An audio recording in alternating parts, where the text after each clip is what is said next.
Do real estate agents talk too much? Why do some real estate agents incessantly talk? Some of it's ego, but some of it is the need to be liked. A person's self-esteem is variable. It changes like the wind, but every human being has baseline confidence. Agents that excel are typically competent and confident. Too many less confident agents allow the prevailing winds of their emotions guide them, instead of the fiduciary relationship embedded in law owed to their client. There's always two sides to every real estate deal, the seller side and the buyer side. It's always an adversarial relationship. Two separate parties, each with completely different goals. Sellers typically want more money and less contingencies, while the opposite is true for buyers. It's always about them, your client, and it's never about you. It's never about an agent's vacation coming up, or your need to pay your mortgage, or the need to be liked by the opposing agent. It's never about you. Especially true with younger novice agents, they have the tendency to talk way too much. In the excessive talk, they give away valuable client leverage, needlessly. They give away information such as buyer or seller motivation, something about an illness, financial positions non-related to the deal which could weaken the deal, and sometimes they offer terms and concessions when they were not even prompted to do so. Much of this idle chit-chat will become weaponized by the other side. At some point in the deal, they may remember and say, "Didn't you say X, Y, and Z? Remember when you said this? Oh, I thought you were my friend."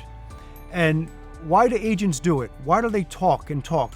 Some are just nervous, especially when encountering a savvy, seasoned agent, and some do it in an attempt to befriend the opposing agent. Certainly you can be friendly and should be at all times and be respectful, but the veteran agent will know right away that you're an easy mark if making friends is the agent's primary goal. A good negotiation always has at least some tension in it.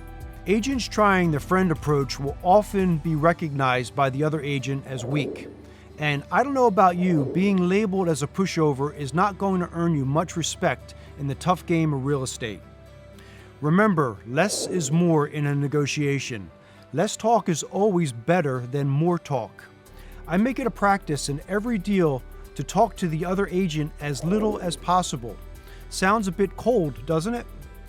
I respond 95% of the time in writing via email. This way there's no misinterpretation, no extra unnecessary promises made, and no interjection of emotion. It's all about maintaining order and control. You know the old saying, it's not what you said, but it's how you say it.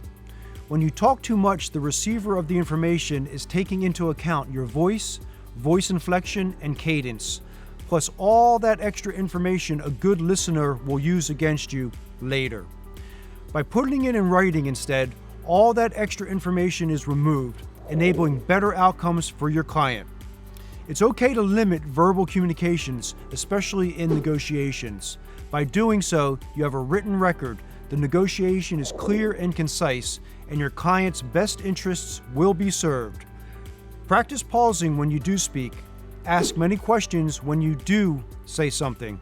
The person asking the questions is in control of the conversation and is the most persuasive in the room and prevents you from overpromising. At the end, your responsibility is to your client, looking out exclusively for their best interest, not your self-serving needs, and certainly not to make friends during the deal with the opposition. Avoid the temptation to dominate the conversation. The one that says the least often holds the most power. If you enjoyed the content, like it and share it. If you really loved it, please subscribe. There's a library of helpful information on our YouTube site. If you'd like to become an agent with our company, our contact information is in the description below. And as always, we thank you for watching.